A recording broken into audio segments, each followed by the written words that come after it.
A treat for you, a treat for me. Latricia Trammell, head coach of the Dallas Wings, is joining us talking about all things Dallas Wings and women's basketball. Locked on Women's Basketball starts now.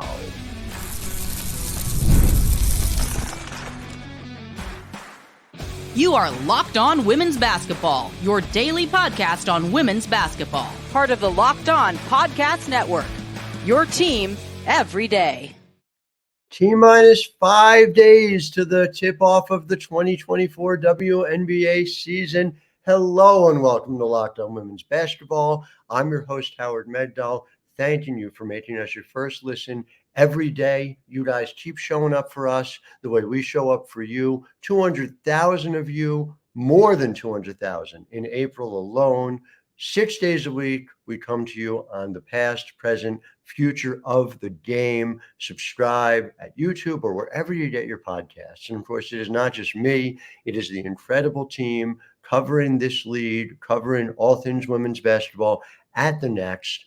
$9 a month, $72 a year helps support the work. TheNextHoops.com, where we had over 100 reported pieces about women's basketball last month, this month, every month. TheNextHoops.com. And quite a few of those have been, of course, about Latricia Trammell, head coach of the Dallas Wings, somebody who more than paid her dues, has won everywhere she's gone, went to Dallas, and surprise, she won there as well. So now LT joins us to talk about year two for her, a critical, fantastic year heading in. I am just curious for you, what changed in your approach, mindset, going into season two of a team that brings a ton of talent back and did a lot right away?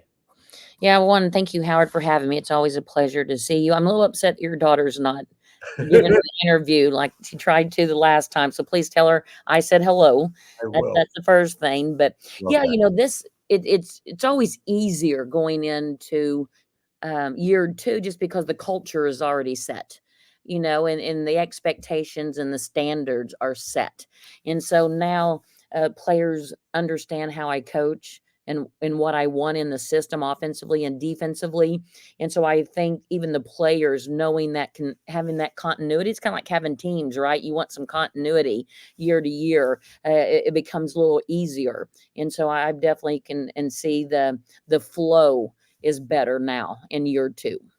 When you look at the overall metrics, what are the things that kind of stuck out to you as these are the things we need to get better at? Obviously you were third in the entire league in offensive efficiency. Defense, I know, is something you often hang your hat on, something that got better as the year went on. When you look, especially, final 10 games as a breakdown, what did you see as sort of the areas, points of emphasis coming into camp this year? Well, Howard, you nailed it, and that's something, I say this all the time, but it doesn't matter if I want it, the players has to want it. They're the one that's out, in the grind, doing the work with the sweat equity. And so talking to them day one, we talked about top three on the offensive side. We talked about being number one in a lot of statistics last season in different categories.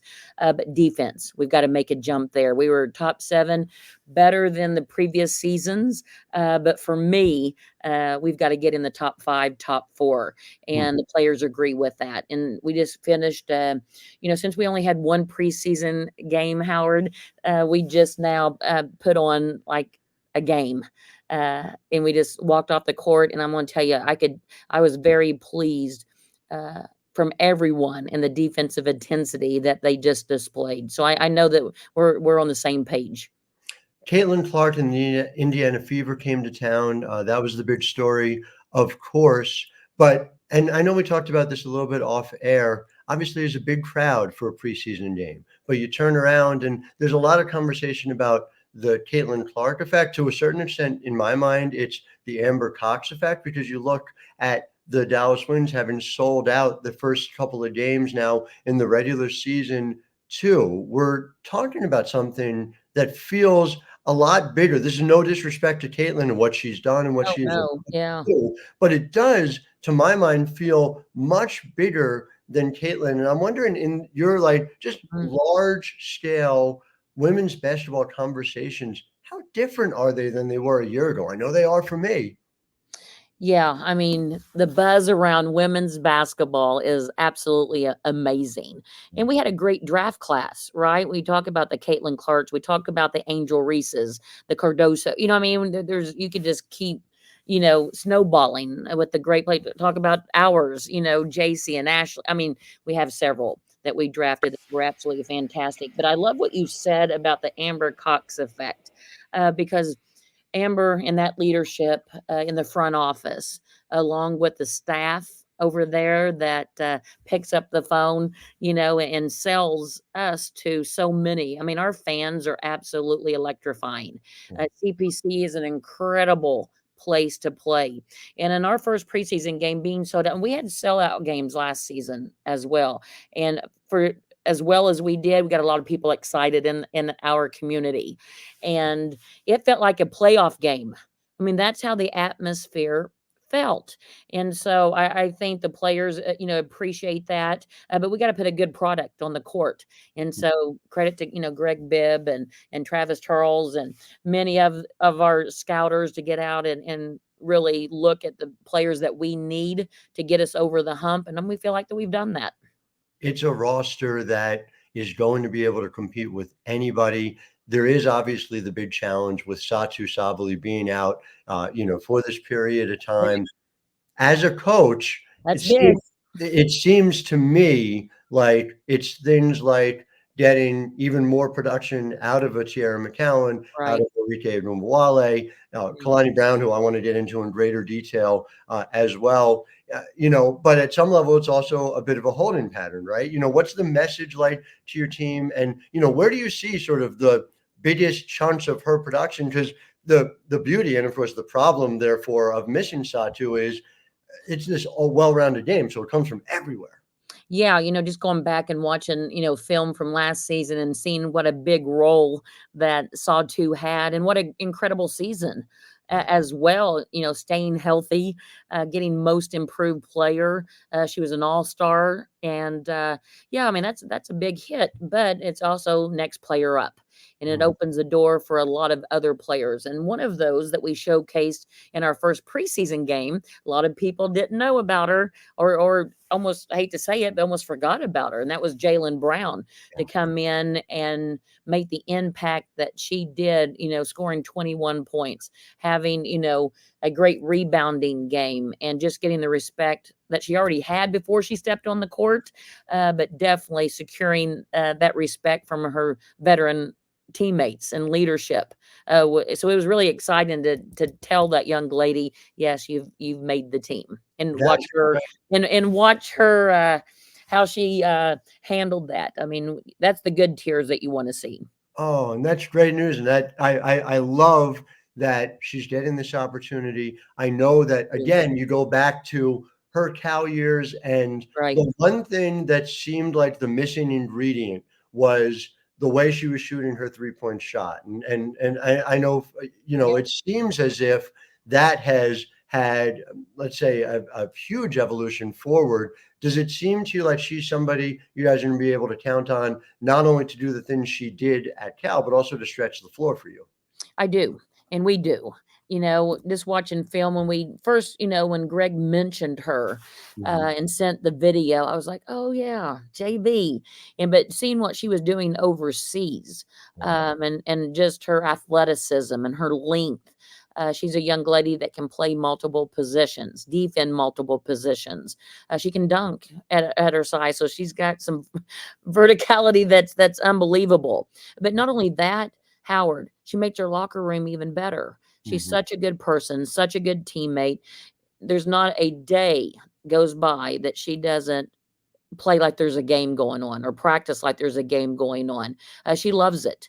And I love her for it. And so she is going to be that impact player for us this season. I mean, the locker room, I know, is so critical to the way you build culture on out. So hearing that is delightful. Not surprising, though, that you keep finding high character people to be able to build this team. Speaking of, I'm obviously really excited to get into talking about JC Sheldon. Oh man.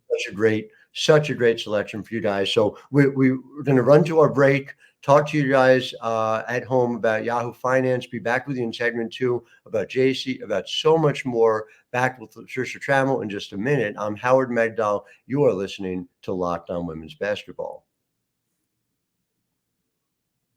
Locked On Women's Basketball is brought to you by Yahoo Finance. And I'm going to be honest with you. I am a sports journalist. I am not a finance genius. And so I am delighted that Yahoo Finance exists to give me all of my accounts in one place. I can just see it all together. My investment accounts, I'm saving for the girls for college. Yes, we think that the Juliet's going to get a basketball scholarship, but just in case, we're going to make sure that we're ready. And so I've been using Yahoo Finance to consolidate all my looks all in one place. Securely link your brokerage accounts for a unified view of all your money, including 401k and other investments. And you can even track your stocks, breaking news, get original editorial perspectives, all at yahoofinance.com. The number one financial destination, yahoofinance.com. That's yahoofinance.com. Back with the great Latricia Trammell talking about the Dallas Wings. And, to me, when I evaluated this draft class, what I saw in JC Sheldon was somebody who, number one, could have gone last year and been selected with the talent that she brings, with the two-way player that she is. Number two, struck me as fundamentally a Latricia Trammell type of player. Yes. With what she does in terms of deflections. The steals sort of tell the story, but they don't tell the full story in terms of she was just, if you watch her up close, on everything in terms of who she is, in terms of the player she is. How good, how soon is Jacy Sheldon going to be for you guys? She's even more comfortable now, that she's had some practices under her belt after, our first preseason game. Just that transition, right, Howard, of being able to drive into the paint and then try to pass out, and there's so much length. So she got she was welcome to the W moment at times, and I'd say you at times you can't drive in there. She goes, I get it now. Mm-hmm. But she is so coachable. And as you just brought up, her defensive passion is unbelievable. She loves that side of the basketball. And I knew she had quick feet, but now seeing her up close and personal and watching her in some, we don't call them drills, we call them challenges. Mm-hmm. She has really quick hands and she has a high basketball IQ. And yeah, we've been running her at the point. We've ran her, off at the 2 spot. And so just having that versatility with her has been really, really good. And just telling her story, of why she plays, her why with her sister. I can't wait to meet her. It's just a special story and a special family. It really is. And again, it's easy to get caught up in that. And there's so many good people around this league. To me, what is maybe not as important, but absolutely worth highlighting is the specific areas for games she decided needed to be good/better, and she went out and did it. Yes. She shot 37.5% from 3. Right. Again, it speaks to the work ethic. And I've had the chance to talk to her about the time in the gym, the focus that she's doing day to day. Her steal percentage has been 2.5 or higher. Yeah. Each year since her sophomore season. This is somebody who doesn't just focus on defense, but she figures out ways in which to do it. Defending as a rookie in the WNBA may be the most difficult thing. I know it keeps you on the floor when a player's playing for you. Is she defending at a high enough level that she's going to be able to earn significant minutes for you right away, you think? Yeah, that is one thing that, she probably played more today than she has, since she arrived. And I think that's me getting more comfortable with her. And then also when I say that though, Howard, it's more of understanding what we want, the system. It takes a little time. Maddie realized that last season, and embraced it. But I do see her, she walked in already with confidence, and I didn't know what to expect, to be honest, because sometimes rookies make the mistake when they come in to take a back seat. Right. Like, oh man, look, that's Arike. Oh, that's Natasha Howard. Oh my goodness, that's Tara McCowan. And so they kind of take a step back and kind of evaluate. She did not do that. Yeah. She immediately made her presence known. And that's why she's already ahead of the game than last season. I know she's built for it. And so is, of course, Maddie Siegrist, who enters year 2. Right. Comes in, does everything you asked, without complaint, as she's figuring out how to transition from being a focal point Right. to fitting into a team full of stars. Everyone in this league is a star. You nailed it on that. And that takes some time and some growth, because you're always the highlight trying to get all the baskets. Now you have other people that can share that with you. And she did amazing her rookie season. She really did. I see her now having come through, having gotten some rest, which was really important, getting the opportunity not only to be, essentially off the floor at Villanova and seeing things, but also at Athletes Unlimited, Right. getting comfortable down there. What are you seeing in her game that has taken a step forward between last year and this year? The will to do it right. I think the biggest jump was the defensive end and just understanding that everyone's good in the league. It's almost like defenders. You can't hide defenders, but a lot of people don't realize this. And we didn't probably announce it enough, but she had a procedure done too on her knee that, we didn't really discuss. And so to her to recover, rehab that back, and then decide to come to AU. But she is such a competitor. She came off the bench, the first one off, the other night, and played great minutes and started today. So I think she's one that can start, or she's one that can come off the bench and be that the sixth man, sixth player. And that's something that she's striving for. Sounds like you've already begun the campaign for her for Sixth Player of the Year. Mm-hmm. So we'll register it, we'll note it, and we'll make sure that the world knows about it as well. Maddie Siegrist up for Sixth Player of the Year award. Very good. And so when we think also about the talent that comes back of a veteran nature, Tara McCowan, I don't know. I feel like we've had so many discussions about T through the years. To me, it was always this idea of she just simply needs to be out on the floor on a regular basis, the way you utilized her, the way, frankly, Vic Schaefer utilized her as well in college. It's almost an answer to the idea that a lot of people had over the past few years of it's becoming a positionless league, but therefore you can't have a true classic 5 dominate. I feel like she can, and a decision to bring Kalani Brown back only reinforces that. It's something you've talked about.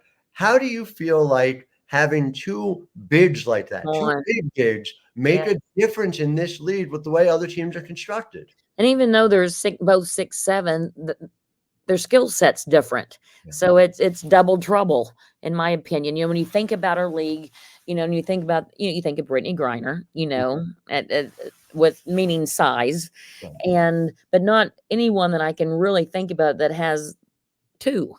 Because, and I think they play off of each other so well. We don't skip a beat. Like I said, different skill set. Kalani moves a little bit better, can play a little bit more aggressive at the point of attacks.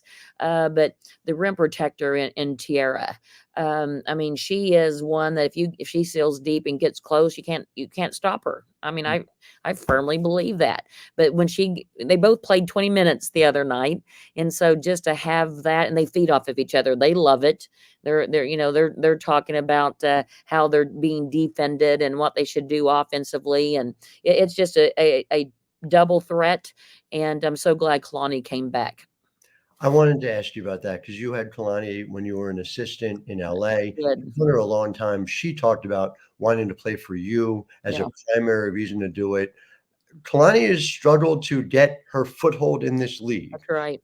To have now a contract, to have a long-term deal, how special was that to be able to share that moment with her when she finally signed on the dotted line? Well, I told her that I always felt that she belonged in the league.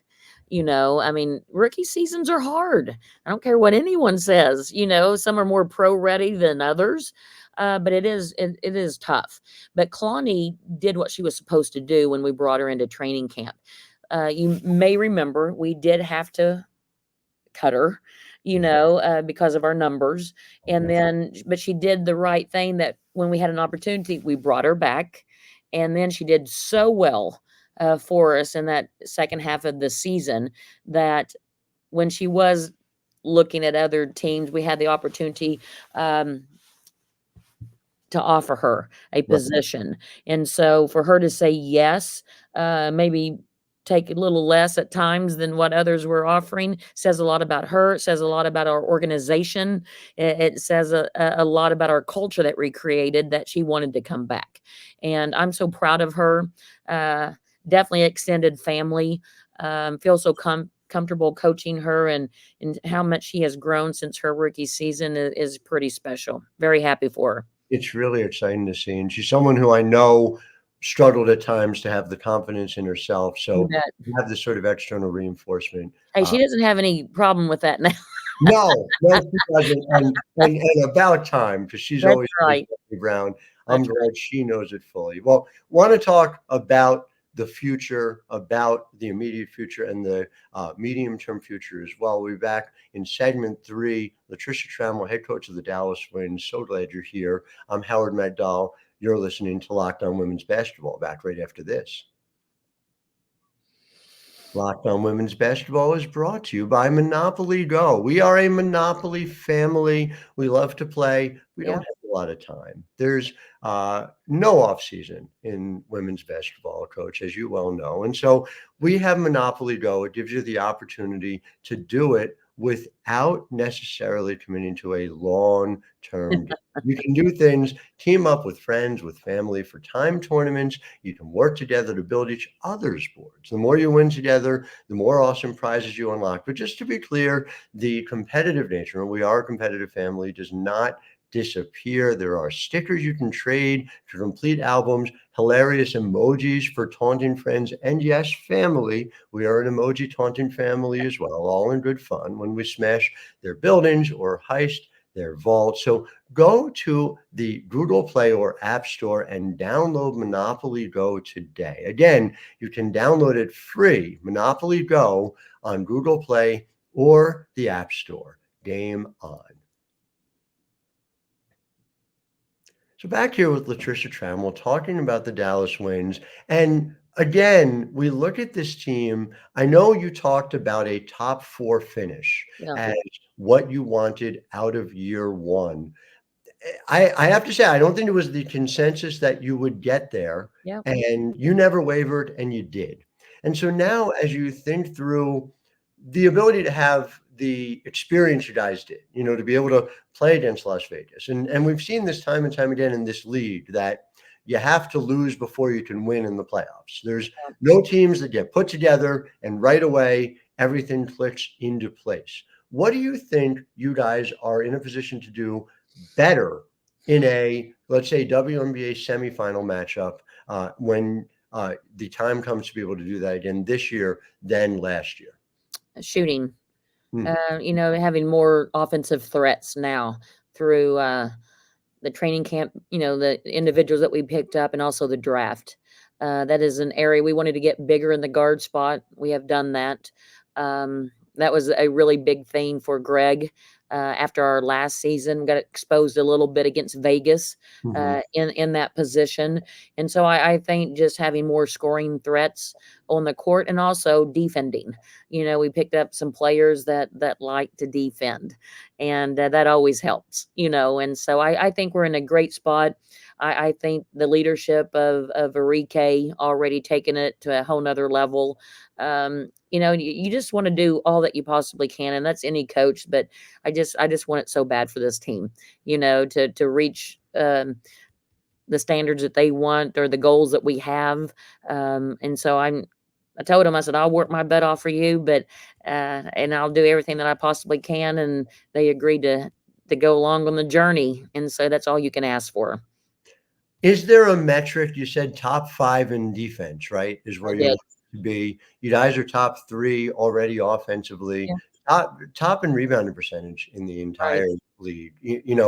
These are these are type of effort stats that you're looking for, top line, that are a Latricia Trammell team. Is there a secondary stat? Is there like a hidden number that you're looking for at the end of the game, either when you're grabbing that box score or even when you're going back over the video and film and, trying to figure out what your team is doing? Yeah, I think the assist, we're going to continue with that. We started that last season. We'll continue to do it. But I'm really looking for the non-negotiables too, the deflections. But I'd like to see our steals go up. Just the offensive efficiency. That's another one. But I think we still ought to lead the league in rebounds.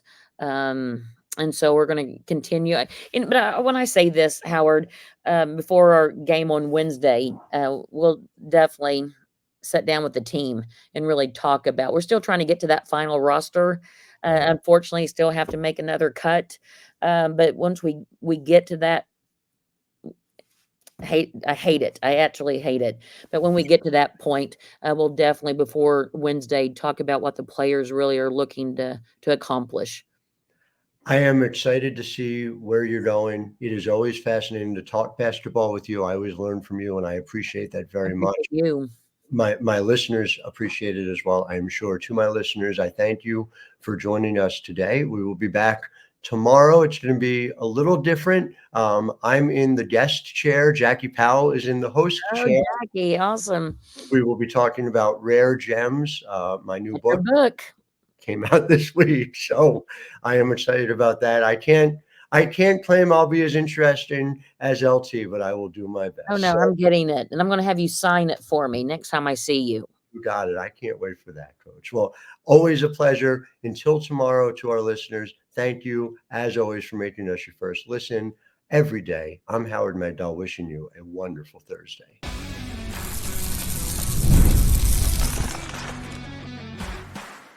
You are Locked On Women's Basketball, your daily podcast on women's basketball. Part of the Locked On Podcast Network. Your team every day.